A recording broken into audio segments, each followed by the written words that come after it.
We got Beyoncé in the first.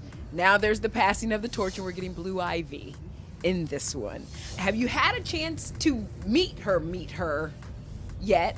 In person? Yeah. Yes and no. Okay, yes what does that no. mean? I was at the Renaissance tour in the front row.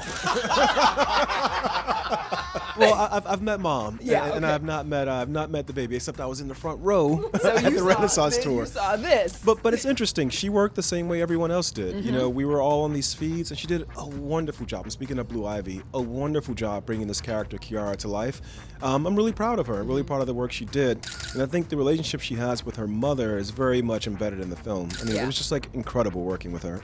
Well, it's interesting because we've heard both Jay-Z and Beyonce kind of talk about the fact that when Blue Ivy came to them and said she wanted to be part of the Renaissance tour, they thought, okay, they were a little nervous about it, didn't really know, but okay, if you work hard to do this. So what was the conversation with them to say, I want her to be a part of this film?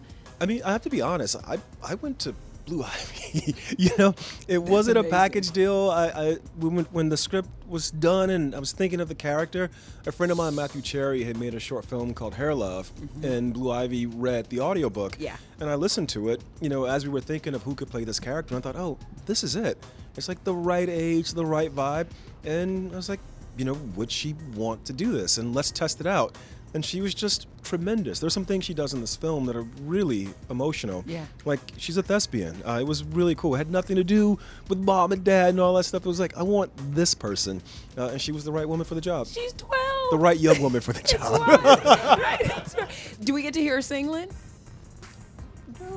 No. No, we don't. No, Okay. no. We don't. She is a thespian. I got it. She's got that blood through her veins, though. Now, the person who sings in this movie, I'm sorry, you're sitting next to me. Every time you speak, Speak on it. She has a song in the movie, and it's just like, it's like I get emotional just hearing you speak. You know, it's anyway. This is my mom. Ma'am. Through making this film, this is my mom's voice in a certain way. Oh. It's just like.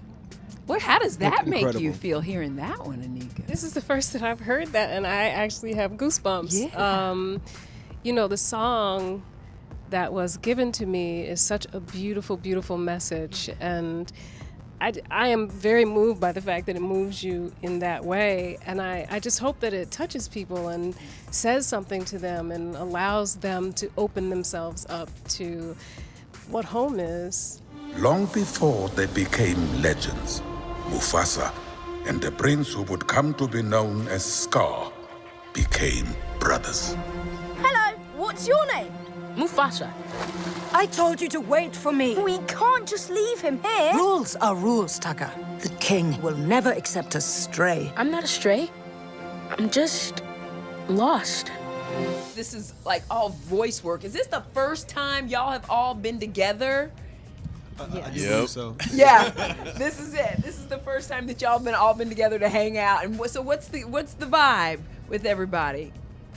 Wonderful vibe. Yeah, the vibe is cool to me. It's funny making the movie remotely or separately in all these different places, but always being on the same feed. I don't know. It feels like we've been together. You know, Yeah. I really do. Especially me and the two of y'all. It feels like we've been together. You know, and you would just been singing for like 2 years. You know, so I just feel like I've been with everybody. It doesn't feel new or different. Yeah. Okay, so when you come to an event like this, D23, and every Disney star in the world is convened under one roof, is it overwhelming or is it just like exciting? Is there somebody that you, Kelvin, you're like, I gotta get in front of them, I gotta say hi, I wanna meet this person? I did see The Rock. You did? And I got a little excited. I almost jumped on him. What are you most looking forward to when we're sharing Mufasa's origin story? Yeah, I mean, I think for me personally, and I think we will share this, it's just such an honor to be welcomed on board to be part of this wonderful story that is so championed and celebrated and loved. For us to have the opportunity to add to that in a small way, we're deeply grateful. You know, we've had a wonderful time working on it, and we're excited for everyone to have a wonderful time with us. You know I hear the deepness in his voice, right? It's like, ooh, what is this gonna sound like? That just got me hype. That just got me really you don't have hype. headphones on, so you're not really hearing it. So it's even, ooh, it's even juicier. It's even nicer. Okay, I love it. And Anika, you know, this is the 30th anniversary of the film this year. So it's really special that this is happening now. It is, and I think that it's going to be one of those things where it's introduced to a whole new generation of children, of people. It's going to be something that resonates with people who were there the first time and will remember their experience. So it's going to be a multi-generational situation, and during the holidays, which makes it even more special. But we're talking about a multi-generational story. Yes. We're talking about family. We're talking about where we come from and where we're going and how we get there and how we keep hope as we move through difficult times and how we find joy. And I think it's really beautiful and really wonderful, and it's going to be surprising to people, the things that come about and the things that you learn. Well, Lynn, that brings me to you because you're sitting here like, yeah, this is legendary. This is the 30th anniversary. No pressure. No pressure at all. No one really knows the original Lion King songs. Nobody It's knows fine. it. But when you're tasked with bringing this new music to, the franchise that is the Lion King, what is that pressure like, or what is that moment like, and where do the creative juices come from? Well, it's really exciting because when you think of the artists who have written for the Lion King, music for the Lion King, Elton John, Beyoncé, Hans Zimmer, the immortal Lebo M, who, his voice is the Lion King. That's a pretty cool club to be in. I was very excited to be able to be a part of that club. And also, the chance to work with Barry was a dream come true. And he cast singers. Like, you heard his voice, but you haven't heard his voice sing. So it was to have this crew of voices, that's your dream as a composer. Yeah. And so was it once you got into the groove of the creative, like, when does it hit you, or where did it hit you? Well, honestly, the script was so good. Okay, so I got the script when I was midway through writing Encanto, so I hadn't worked out the Madrigal family's problems yet. So I was pretty stressed out. I was like, I don't know how they're going to get out of this one.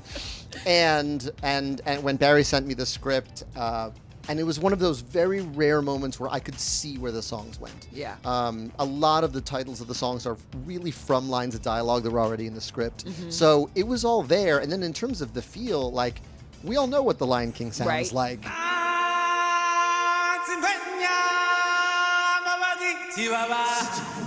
Those songs are etched in our collective memory. So when you're on the right track, and when you're super not. Right. Like, it's practically a genre of music unto itself. Well, so y'all have sung them. Is he on the right track? Killed it. And listen, and in the studio if you're on the right track, because this man has an air horn in the studio. No, that's fact. And when the take is right, it's very New York. You're at Carnival when you get it right. That's amazing.